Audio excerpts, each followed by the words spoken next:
On the night of August 15th, 2026, somewhere inside the Sturgis Buffalo Chip, the sprawling campground and concert venue that's hosted more famous names in music than most cities see in a decade, something happened. We don't know exactly what. Nobody outside a small circle of witnesses and investigators does. What we do know is this. 5 days later, the Meade County Sheriff's Office confirmed they were opening a formal investigation. And once that happened, the story stopped being a rumor circulating on social media and started being something the law is now putting its name on. By the time most writers heard anything official at all, the internet had already spent 5 days filling in the blanks on its own. Clips, screenshots, secondhand accounts, all of it circulating faster than any sheriff's office could realistically respond to. That's usually how stories like this move now. The official version always arrives last, after the unofficial one has already spread everywhere. This video is going to slow down and tell you only the official version, what's actually confirmed in writing by the people whose job it is to find out the truth, not the version that's already gone viral without it. Here's exactly what's confirmed and exactly what isn't. Because in a story like this, involving a large public venue, an ongoing legal process, and thousands of riders who were physically present that week, the difference between the two matters more than usual. According to a media release issued by the Meade County Sheriff's Office and reported directly by KOTA TV, investigators are looking into an incident involving security personnel and concertgoers at the Buffalo Chip campground during an evening concert on August 15th. That's the confirmed core of it. Not a rumor, not a forum post.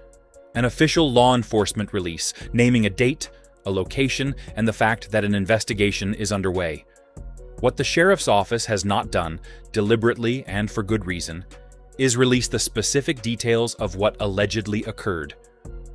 Their own statement makes that explicit. Because the investigation remains active, they will not comment on specific allegations at this time. Anyone telling you exactly what happened inside that campground on the night of August 15th is either a first-hand witness the sheriff's office hasn't spoken to yet, or they're guessing. This video isn't going to guess. So let's talk about what we can actually build a real story around, because there's more here than just an incident happened. Start with the venue itself, because the Buffalo Chip isn't some obscure side lot at the edge of the rally. It's one of the most recognizable names in the entire Sturgis ecosystem. A campground and concert complex that, for decades, has pulled in some of the biggest touring acts in music to play for tens of thousands of riders camped on site for the week. When people picture the loudest, wildest nights of Sturgis, a huge share of that imagery traces back to this exact property. That's part of why this story moved as fast as it did once it broke. This isn't a random campground nobody's heard of. It's one of the anchor institutions of the entire rally. To understand why an investigation at this specific venue carries as much weight as it does, it helps to understand what the Buffalo Chip actually is, structurally, inside the broader Sturgis machine. It isn't a city-run facility, and it isn't a franchise property handed out by the rally's organizers. It's a privately operated campground and concert venue that has, over decades, built its own brand almost as recognizable within motorcycle culture as Sturgis itself, booking headline acts, running its own security and infrastructure, and operating largely as its own self-contained small city for the 10 days it's open. That independence is part of what's made it successful for so long. It's also exactly why an incident there becomes a Meade County Sheriff's matter, rather than something the rally's official organizing body can simply step in and resolve on its own. When something goes wrong at a privately run venue this size, hosting crowds this large, the county's own law enforcement is the only entity with the actual authority to investigate. Which is precisely what's happening right now.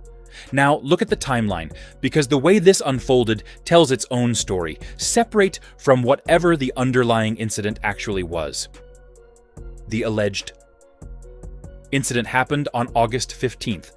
According to the sheriff's office's own account, in the days that followed, investigators didn't just open a file and wait. They say they reviewed numerous social media posts, videos, photographs, and other information related to the incident. That's a detail worth sitting with. This wasn't a case that started with a single police report and slowly built from there. It started with a flood of public documentation, writers and concert-goers posting their own footage and accounts online, fast enough and loud enough that investigators had a body of evidence to review before they'd even issued their first public statement. There's something worth understanding about how a story like this actually spreads, because it explains why you've probably already seen a dozen different, conflicting versions of what really happened before you ever watched this video. In the gap between an incident occurring and an official statement being released, the internet doesn't wait quietly. It fills the silence. Every account, every video clip stripped of context, every secondhand retelling from someone who wasn't there gets treated, in the moment, as equally credible. And by the time investigators are ready to say anything official, the public has usually already built and half-believed several competing versions of events. Some accurate, some wildly exaggerated, some outright wrong. That's not a criticism of anyone specifically. It's just what happens every time at the intersection of a real incident and a platform built to reward whoever posts the loudest, fastest take. The sheriff's office reviewing numerous social media posts, videos, photographs, and other information is, in effect, the process of sorting through exactly that noise, trying to reconstruct what's actually verifiable underneath it. Then comes the part of the release that turns this from a single incident story into something bigger. The sheriff's office stated that additional information regarding other alleged incidents at the campground have also been forwarded to their office for review. Read that carefully because it's doing real work. This isn't confirmed as a pattern. The sheriff's office hasn't characterized it that way, and neither should we. But it does mean investigators aren't treating August 15th as an isolated one-night question. They're now looking at more than one report tied to the same venue during the same rally. It's worth pausing on why that single line changes the shape of this entire story. An investigation into one alleged incident, however serious, is fundamentally a question about a specific night, specific people, and specific circumstances. An investigation that's since absorbed additional, separate reports tied to the same campground is a different kind of question entirely. One that starts to ask whether whatever happened on August 15th was a one-off failure or a symptom of something broader about how that venue's security was structured and managed for the entire rally. The sheriff's office hasn't answered that question, and based on their own statement, they may not be in a position to for some time. But the fact that the scope of the inquiry expanded at all, rather than staying narrowly focused on a single night, is itself a signal worth noting. Investigators don't typically widen a case unless the additional reports gave them a real reason to. By the time the sheriff's office issued its formal release last Thursday, investigators say they had already identified the security personnel involved, and were continuing to collect evidence and statements, not just from the people directly involved, but from other witnesses as well. That's a meaningful marker in any investigation. Identifying the people involved isn't the end of a process. It's usually one of the first solid milestones, the point where an investigation moves from figuring out who was there to figuring out exactly what each of them did. We don't know where it goes from here, but we know it's past that first marker already. Who's actually running this investigation matters too, and it's worth knowing who Sheriff Pat West is before you decide how seriously to take any of this. West isn't a small-town sheriff encountering his first high-profile case. Before he was elected Meade County Sheriff, he spent his career as a special agent with South Dakota's Division of Criminal Investigation, the state's own version of a major crimes unit. For 15 years, he served as the DCI's Rally Task Force commander, specifically overseeing major crimes investigations during Sturgis itself. This isn't his first rally. It's not his 15th either. He is, by background and by job description, one of the people in the entire state most specifically trained to handle exactly this kind of situation. A high-profile incident, at a high-profile venue, during the 1 week of the year when the eyes of the entire motorcycle world are already on Meade County. He's also a graduate of the FBI National Academy, with more than 2,000 hours of continuing law enforcement education, specifically in crime scene investigation and leadership. If you were designing on paper the ideal person to run a sensitive, high-visibility investigation at the Sturgis rally, you'd struggle to write a resume more purpose-built than the one this specific sheriff already has. That background isn't incidental to this story. It's the reason a lot of longtime rally watchers are treating this investigation as something more than routine. West spent a decade and a half specifically embedded in how Sturgis operates from a law enforcement standpoint, coordinating major crimes response across an event that swells a small county into one of the busiest jurisdictions in the entire state for 10 straight days. That kind of institutional knowledge means he almost certainly understands, better than nearly anyone else in Meade County government, exactly how high stakes it is to get a case like this right, both for whatever justice the facts ultimately point toward and for what it means to public confidence in the rally if a high-profile security case at a marquee venue gets handled sloppily, rushed, or politically. Nothing about his background guarantees a particular outcome. But it does mean the office running point on this isn't improvising. That matters for a reason beyond just credentials. It tells you this case isn't being handled by someone learning on the job. At the exact moment, the entire riding community is watching to see whether it gets handled seriously, and the riding community is watching. The sheriff's office's own release acknowledges as much, noting the investigation has drawn significant public attention, with discussion and commentary circulating on social media since the incident. That's not spin. Multiple outlets picked this story up fast, and one of the biggest names in motorsports content, Cycle Drag, put out coverage of it that's already pulled well past 300,000 views in a single day. Whatever actually happened at the Buffalo Chip on August 15th, the reaction to it has already become its own real, measurable story. A rally-wide conversation happening in real time, while the actual facts are still being assembled behind closed doors by investigators who, by design, aren't telling anyone what they've found yet. So why does this matter beyond one campground, one night, one still unresolved case? Because Sturgis, more than almost any other event in American motorcycling, runs on trust. Trust that the roads are managed well enough to get you home. Trust that the vendors selling gear and tickets are legitimate. Trust that when tens of thousands of people cram into a small South Dakota town for 10 days, the infrastructure holding all of it together, security included, actually has their back instead of becoming a threat of its own. Riders don't think about that trust consciously most years. It's just assumed, the same way the rally itself has been assumed to just happen, year after year since 1938. An open investigation into the very security personnel meant to keep concert-goers safe is exactly the kind of story that quietly tests that assumption. Whether or not the final findings turn out to justify the concern, this isn't the only thing testing that trust this year either. We've already covered on this channel the real state-confirmed dip in rally attendance for 2026.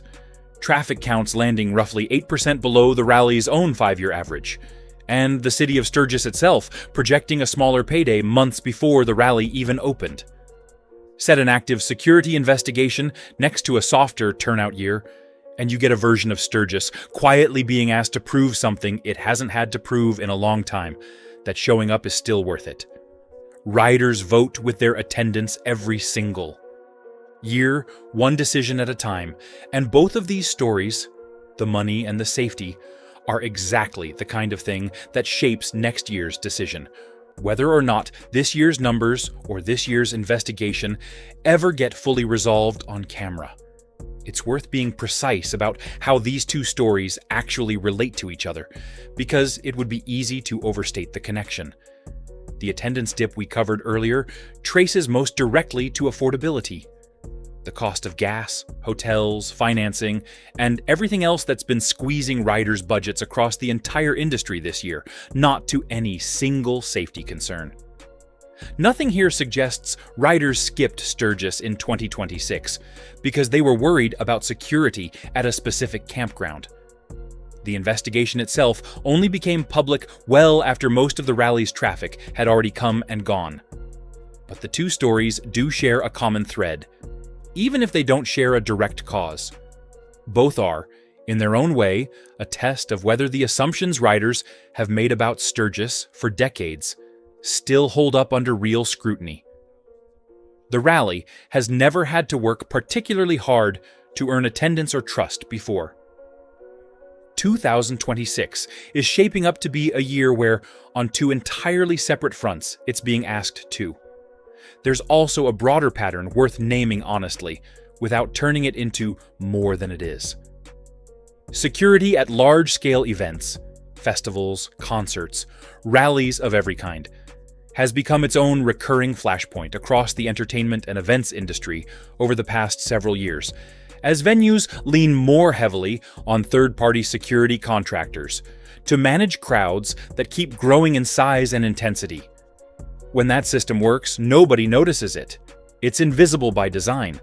When it doesn't, and an incident becomes public and severe enough to draw a sheriff's formal investigation, it becomes a live test of how seriously a venue as significant as the Buffalo Chip actually screens, trains, and holds accountable the people it hires to stand at the front gate of the biggest week of its year. Nothing here confirms the Buffalo Chip's security failed in any specific way. That's precisely the question the investigation exists to answer. But the fact that a venue this central to Sturgis's entire identity is now the subject of an active sheriff's inquiry is itself the story, independent of whatever the eventual findings turn out to be. Large event venues across the country have wrestled with a version of this same question for years now. How much authority to hand contracted security staff? How much training and vetting those staffers actually receive before being handed a badge and a crowd of tens of thousands of people? And who bears responsibility when that authority gets used in a way attendees didn't expect? It's a genuinely hard problem structurally. Venue operators aren't security experts by trade.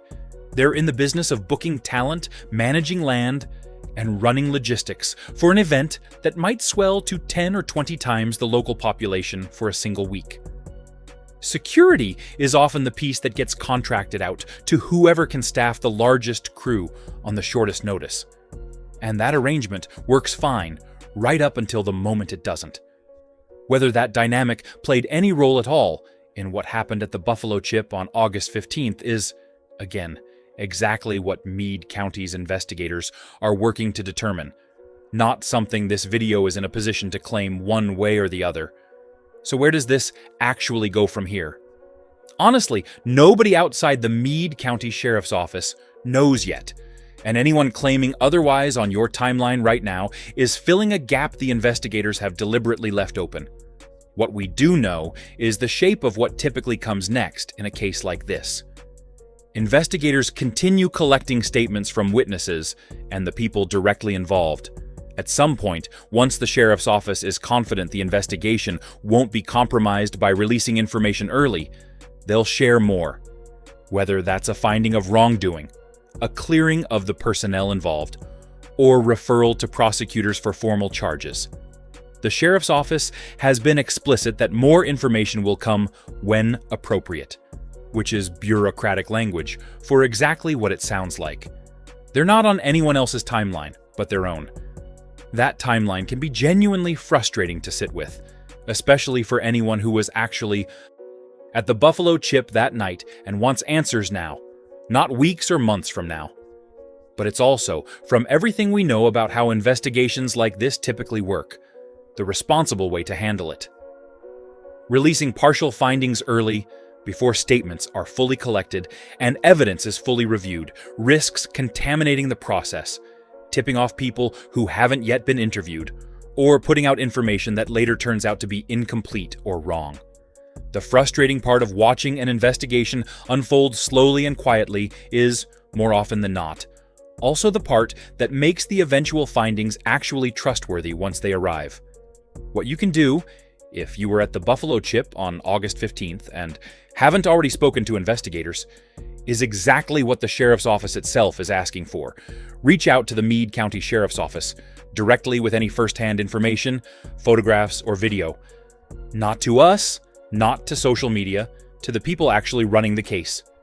For everyone else, the honest, responsible position right now is patience paired with attention. This is a story worth watching closely, precisely because it's still unfolding, and precisely because the venue and the sheriff involved both carry enough weight that whatever comes out of this will matter to how Sturgis operates going forward.